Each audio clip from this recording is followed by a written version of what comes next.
and welcome to another Fireside Chat with Shaw and Schachter. Or was it Schachter and Shaw? I'm Christine Schachter, that's all I know. My name is Tim Shaw, your Government Affairs Directors here at Pacific West. We wanted to bring you special news on a law that a lot of you were talking about, AB 1482, that was passed by the legislature, and we expect to be signed by Governor Newsom. So this was the Rent Control and Just Cause Eviction Act that, of course, we were out there opposing with all we could, but it did pass despite our objections. So we wanted to give you a little bit of information to hopefully answer some of your basic questions. But before we get into it, if you do have a specific question, you really probably should call the California Association of Realtors legal hotline number at 213-739-8282. We're not lawyers and we don't even play one on TV, so you should call the real professionals for your very specific questions. Tim would play a good lawyer, but I don't think I would. It's important to also know at car.org. Again, car.org, as a member, you have not only the legal resources via the phone, but you can also, car.org, under the risk management section, pull up a Q&A. There's a 2-page handout and then also a 16-page handout that goes through the specifics of it, gives you questions related to the bill, which is pretty jargony, if you ask me.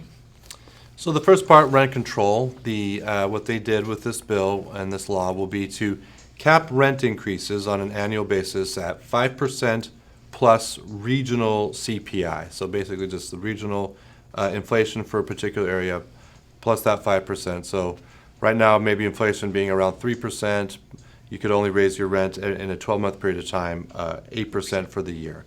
And this, you should remember, this is going to go back to March 15th of 2019. So if you own property and you've raised rent since March 15th of this year, that will count towards that cap. So if you raised your rent more than 8%, come January 1st, 2020, you're going to have to roll it back to get under that cap. So that is an important thing to remember with this. And another concerning element of this is the just cause.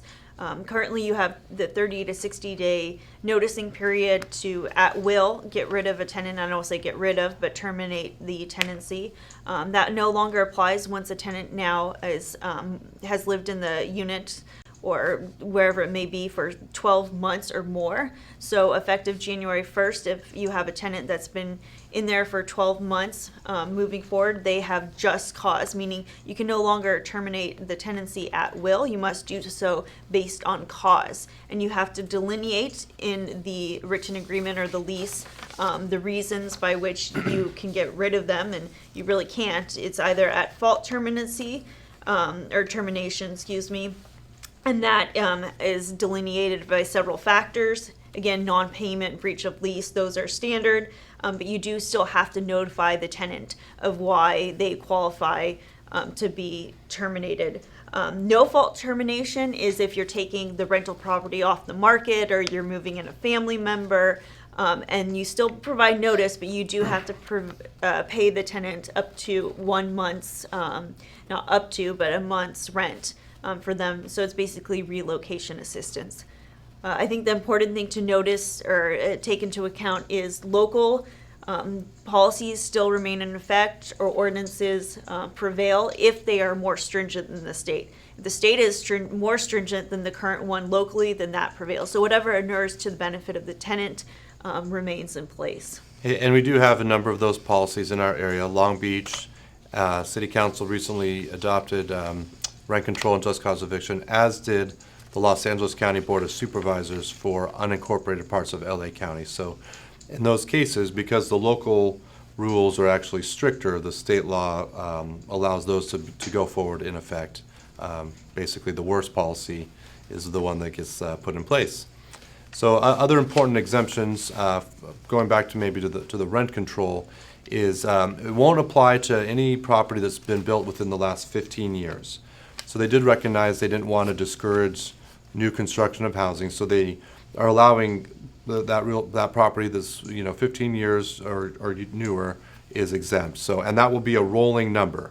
So next year, and then the 2 years, and that number, that 15-year number, is rolling along with it. So there is, at least for fairly newly constructed property, it is exempt. Single-family homes along with condominiums are exempt, and vacancy decontrol applies. Now, you're going to have specific questions about ADUs and owner-occupied properties that include duplexes. So if you have those questions, feel free to, again, give the member services a call. Look online. There's a comprehensive Q&A that deals with that because it gets tricky. If you want to read off that number again. Yeah, I would mention, the duplex questions come up a lot, I've heard. If you live in one of the units and you're just renting out the other one, then actually the rent control would not apply in that case, because you've occupied one, so you're only renting out one. So I think that is one exemption that's important to remember. So, yes, so again, the legal services number, 213-739-8282. Thanks again for joining us, and we hope to talk to you soon. See you next time.